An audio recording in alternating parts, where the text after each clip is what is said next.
doon yun ng mga iyo. Ate! Sa dami, yes, marami pang mga tanong. Ate, sa dami ng movies na nagawa ko, bukod sa movie po na ginawa natin, yung theme song kanina, Love Will Keep Us Together, Hating Kapatid, ano po yung favorite na nagawa niyong movie?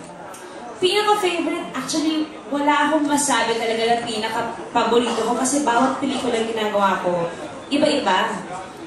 Mga nakakasama, bawat role iba, bawat pelikula nag-enjoy ako. Kung may isang pelikula man talaga na masabi kung tumatak sa akin, siguro yung Isabel.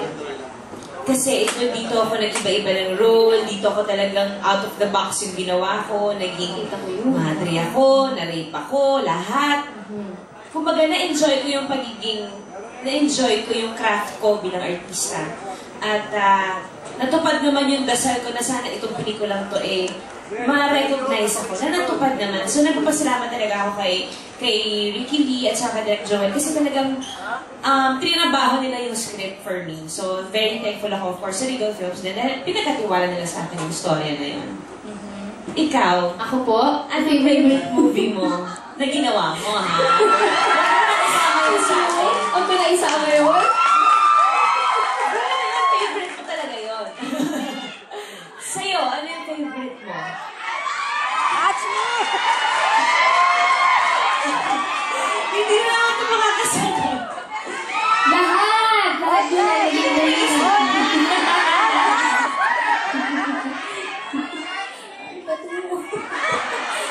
Ate, naging favorite ko naman lahat. Oo, sige na nga. Birthday mo naman. Bigay ko na sa'yo yan. Ate, meron ka pa bang dream role, ate? Or dream movie project? Siguro, syempre, pelikula with Vilma Santos, Nora Honor, yung mga talagang queens. At saka, siguro isang pelikula na, syempre, hindi naman ako mangangarap ng international movie. Malayo-malayo naman yun sa akin. Parang ako nangarap marating ang buwan. Gusto ko magkaroon tayo ng pelikulang tatlo ni Ate Sharon. Yun talagang sabi ko isang dream project. Kasama tayong tatlong magkakapatid. Makakasama ko po doon, ate. Ay, oo. Mapapasama ka sa kadaldalan. Sa umanda ka kung sakaling matuloy yun. Kadaldalan ka na. Sa amin palang kota ka na. Ate. May mga pa bang gusto makasama? May mga pa bang gusto makasama? Sino? Sasabihin ko pa ba? Sila, si Miss Vilma din, gusto kong kanagaya lang. Hindi, totoo. At saka si Miss Nora, isa pa. Miss Nora Honor din, gusto ko pong makasama. Trabaho din. Oo naman, oo naman. Yun ang talagang dapat mong makasama. Silang mga senior at talagang prime queens ng industriya. Ha? Senior? Ay, ano sinabi ko? Mali ba? Hindi mo ko sabihin, yung veterana, talaga yung queen. Ano ba kayo? Bigyan mo ina naman ito sa ibig sabihin na sinasabi ko. Wala po ako sa mga ibig sabihin. Ang sinasabi ko lang, wala kasi makakatalo sa pagiging reyna talaga. Yes, ate.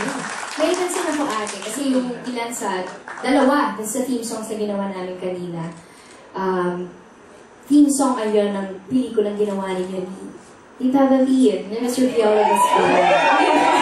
Tita David! Tita David! Ate, makikita pa ba namin kayo together sa big screen or sa teleserye? Well, wala namang imposible, hindi ba? Lahat naman ng bagay na mapag-usapan, siguro yung pagbabalik tambala namin ni Piolo, if ever, yung talagang isang magandang storya. Kasi I'm sure naman, hindi naman na ito na ipapagkakaila, marami naman ang naghihintay. Na magkasama kami kahit man lang sa TV, isang beses or sa pelikula. Nagsama kami before.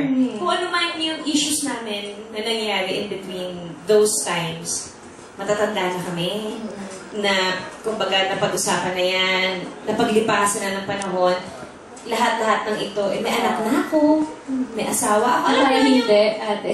Sa sexy mong yan. Malang imposible. Basta kasi ako gusto ko syempre, kung magsasama kami uli, yung talagang magandang storya, na aabangan ng mga tao, at yung worth ng time and effort. Kasi sayang naman, di ba? Sayang kung hindi mababalikan ng mga tao yung naging love team namin. Kumbaga, marami naman na nagsabi na marami namang sumuporta din sa tambalan namin ni Piolo. So, kung nasan man ako ngayon, at kung nasan man si Piolo ngayon, we're friends and we're okay. Nagtulungan kami pareho sa mga karera namin. So, nothing is impossible. Lahat pwede pag-usapan.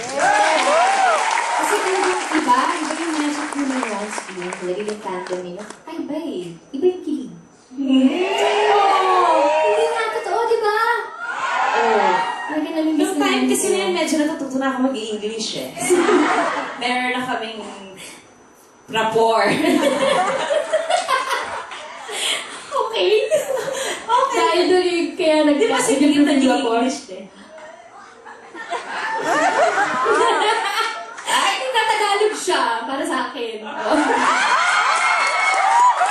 mag-English. Ayoko na nga.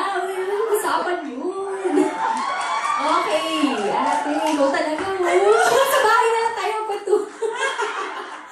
Alam mo, babe, ang birthday, ako babe ang tawag ko kay Sarah. Hindi, ate. Kaya ako nasabi yung babe dahil sa'yo, ate. Bakit? Ako naalala mo, kung nakita mo siya? Hindi ko alam eh. Kasi di ba ate natin ako pinatawag na babe? Kaya natawag ko siya na babe. So, nakita mo siya? Hindi. Hindi ko alam. Kasi nung tinawag kitang babe, naramdaman kong dapat babe ang tawag ko sa'yo. So, nung tinawag ko siyang babe, naramdaman mo na dapat babe. Lumalabas lang naman kasi yan, babe. Natural na lumalabas. Oo, pag masaya ka, pag mahal mo. Masaya ka, at komportable kasi isang tao. Wala namang masama sa pagtatawagan ng gano'n, di ba? Wala namang ibang ibig sabihin. Hindi special siya sa'yo. Babe, Yes, ate. ang birthday wish ko sa'yo is itong month-long celebration at talagang sobrang thankful ako at finally nakapag-guest ako dito sa Sarah G Live. Diba? I'm so happy for you. I'm so very, very proud. Alam mo yan, si Sarah pala ay kasi sinasabi sa kanya, ikaw bakla, pag napapanood kita, parang hindi ikaw si Sarah. Pag nandito ka sa bahay, naka-jeggings ka lang, tsaka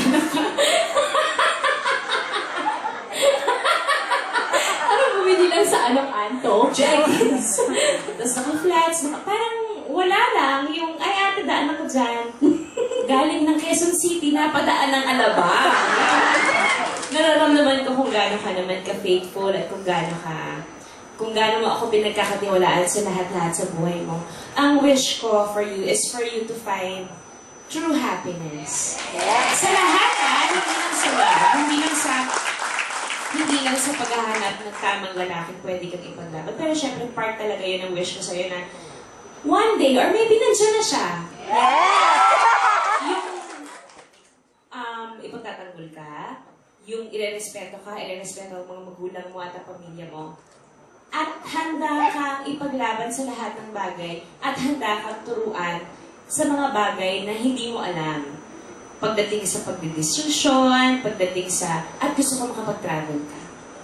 Makapag-travel ka para makita mo na may ibang buhay maliban dito sa trabaho natin. Kasi doon ka talaga makakakuha ng totoong lessons in life. Yung pag nag-travel ka, kumain ka sa iba't ibang lugar, gusto ko ma-hone mo yung talent mo na maging hindi naman social butterfly. Huwag naman maging social butterfly. Yung maging outgoing ka. Kasi para makita ng mga tao kung ano talaga si Sarah Geronimo. Kasi akala nila, si Sarah Geronimo isang panaginip lang. Hindi po, si Sarah Geronimo ay tao. Hindi na siya madalas maramdaman sa labas ng telebisyon. Pero, ito yung tao hindi nakabasag pinggan. Hindi talaga. Tama, ate. Kung makaawa si ate, kasama ka ba sa bahay ni Sarah? Baka naman kasama ka sa bahay ni Sarah. Hindi talaga siya nagbabasag ng pinggan. Pero ate, nakabasag na rin ako ng pinggan. Hindi lang pinggan.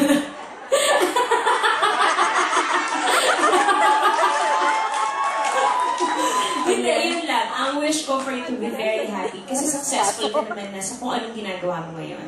Gusto ko ma-experience mo ang life. Experience life, experience love, experience everything because you're so young. Lahat ng tao, ibibigay sa'yo lahat ng gusto mo. Pero hindi lahat ng tao ipapakita sa'yo ang buong mundo.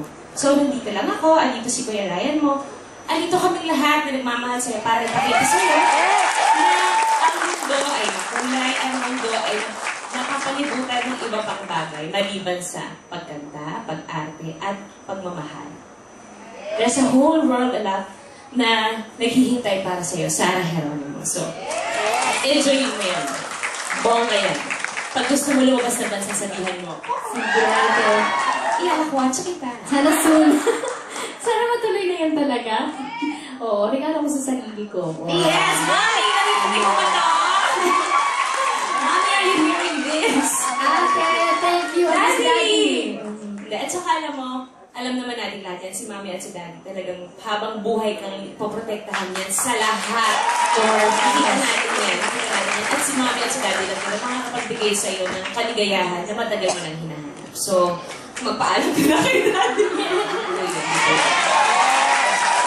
So, yun. Happy birthday, sweetie. Thank you, Ate. I love you, Ate. I love you, sweetie. Flowers for you, Ate Judah. Thank you. Uy, may flowers na naman si Mama Mary. Thank you po. Maraming salamat. Ate, thank you for making my birthday celebration more beautiful at nandito ka. Maraming salamat po. Salamat! Yes! At, huwag po kayong alis. Magbabalik pa po ang Sarah G.